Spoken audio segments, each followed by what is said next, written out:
Assalamualaikum warahmatullahi wabarakatuh. Ini saya mau membahas dengan masyarakat rakyat Indonesia ya tentang mengapa Aceh jadi langganan bencana. Ada apa sebetulnya di Aceh itu? Nah, ini akan saya berbagi informasi ya dengan masyarakat sekalian yang semuanya ya. Jika Anda tahu fakta sesungguhnya, Jakarta bakal gemetar, Washington bakal pucat, Beijing bakal panik. Ini fakta-fakta yang mencengangkan ya. Yang pertama, kenapa Aceh jadi langganan bencana?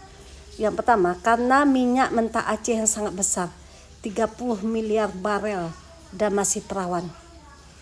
Data internal ExxonMobil 2024 yang bocor ke Wikileaks 2025 bandingkan minyak mentah Arab 266 miliar barel tapi sudah dieksploitasi 70 tahun.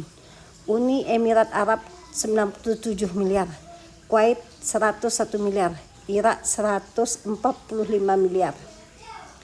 Artinya Aceh sendirian punya 1/8 dari total cadangan Arab dan masih perawan 99%.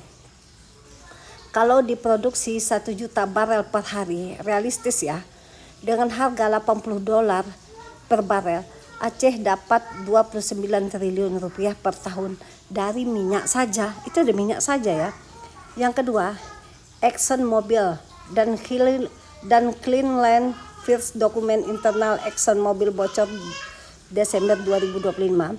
Mereka sudah tekan PSC Blok Andaman 2 dan 3 senilai 42 miliar dolar AS untuk 30 tahun. Syarat utama yang mereka minta ke Jakarta, area harus clean of local population resistance before mobilization 2027. Artinya, nah dengar ya, artinya warga harus dibersihkan dulu. Entah lewat bencana banjir, longsor, gempa, aparat polisi, tentara, dan lain-lain. Jadi itu semua adalah bagian dari relokasi paksa. Mereka bahkan minta disaster assistance program sebagai cover untuk memastikan misi ini. Luar biasa ya, luar biasa rencana demi rencana yang pengkhianat-pengkhianat bangsa ini tidak tahu diri. Kalau tidak dari Aceh, kalau tidak ada Aceh, Indonesia ini tidak ada. Yang ketiga, pasir emas aluvial 42 gram per ton. Ini hasil bumi dari Aceh yang ketiga ya. Pasir emas aluvial. Banjir Desember 2025 cuci ribuan ton pasir sungai di Gayo, Lues, dan Aceh Tenggara. Hasil lab independen dalam kurung Universitas Syah Kuala Januari 2026. 15 sampai 42 gram emas murni per ton pasir. Bandingkan tambang emas dunia rata-rata 4 sampai 8 gram per ton. Warga cuma pakai dulang biasa dapat 3 sampai 8 gram per hari. Artinya, kalau pakai dompeng peluangnya bisa 50 sampai 120 gram per hari per orang. Total potensi aluvial Aceh 1.200 sampai 1.800 ton emas, setara 120 triliun rupiah kalau diekstrak legal. Apa yang terjadi kemudian? Nih, yang terjadi kemudian, polisi langsung datang larang. Ini milik negara, ini merusak lingkungan. Padahal Kings Gate Australia dan Xi Jinping sudah siap masuk dengan alat berat kalau warga hilang. Ingat, kalau rakyat Aceh tidak ada lagi hilang ditelan bumi akibat banjir longsor, King Gates Australia dan Xi Jinping sudah siap masuk menggarap sumber daya alam Aceh. 4. Nikel 1,8 miliar ton biji cadangan nikel laterit Aceh Tengah dan Tenggara. Bandingnya 1,8 miliar ton biji dengan kadar 1,8 sampai 2,4% nikel kelas dunia, setara 18 sampai 22 juta ton nikel murni. Harga nikel 2026 rata-rata $22.000 per ton. Nilai total 440 miliar dolar AS atau 7.000 triliun rupiah. 68% konsesi sudah di tangan Cina. Virtue Dragon, Huayo Cobalt. 5. Tembaga plus emas for Firi. Grassback kedua blok Biutong, Aceh Barat dan Selawah berbanding 12 juta ton tembaga tambah 800 ton emas. Data dari PT Biutong Copper 2025. Sama persis Grassback Papua sebelum dieksploitasi Freeport. Satu blok ini saja bernilai 1.200 triliun rupiah. Yang keenamnya uranium dan rare earths. Uranium, indikasi tinggi di Aceh Selatan dan Aceh Barat Daya, Batan 2018 ditutup rapat.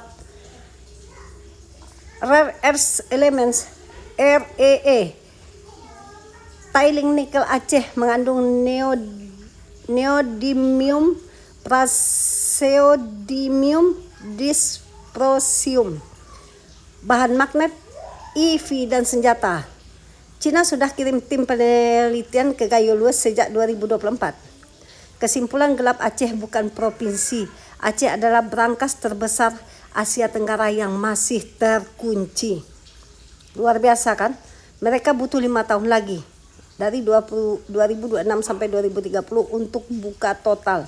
Caranya, bikin rakyat trauma dulu. Banjir, longsor, gempa, aparat polisi, TNI, larangan dulang emas, elokasi paksa sampai warga bilang sendiri, kami lelah, ambil saja tanah kami. Jadi jika Aceh menjadi sebuah negara, maka dia akan lebih kaya dari Singapura dan plus Brunei plus Qatar digabung. Makanya mereka nggak kasih ampun Aceh, digempur terus menerus. Jadi sekarang kita sebagai rakyat Indonesia yang satu suku, satu bangsa dan satu negara, bersatu padu, kita ramai-ramai viralkan dan bantu dengan doa, support sistem, bantu dengan segala cara untuk Aceh, untuk masyarakat Aceh tetap berada di tanah mereka. Jangan sampai pengkhianat bangsa ini, apalagi bangsa asing, sampai menguasai Aceh. Sudahlah Papua yang mereka kuasai, jangan sampai Aceh mereka kuasai. Dan mari kita dukung support sistem, doakan Pak Mualim sebagai gubernur Aceh selalu sehat, panjang umur, kuat dan tegar dalam menghadapi bencana ini. Bersama-sama masyarakat Aceh, kami dari perwakilan seluruh rakyat Indonesia berdoa semoga Aceh kedepannya baik-baik saja dan rakyatnya selamat, berumur panjang dan bisa mempertahankan tanah tumpah darah mereka. Dan untuk seluruh rakyat Indonesia, hati-hati dengan bangsa asing. Tolong sampaikan di media sosial atau di komen saya kalau ada nampak pergerakan perusahaan yang tidak ada pekerjanya bangsa Indonesia atau bangsa asing. Tolong laporkan kalian dari mana, daerah mana, kecamatan mana, kabupaten mana, provinsi mana. Sampaikan apa nama perusahaan yang kalian nampak dan berapa orang pekerjanya. Sekian dan terima kasih. Wassalamualaikum warahmatullahi wabarakatuh.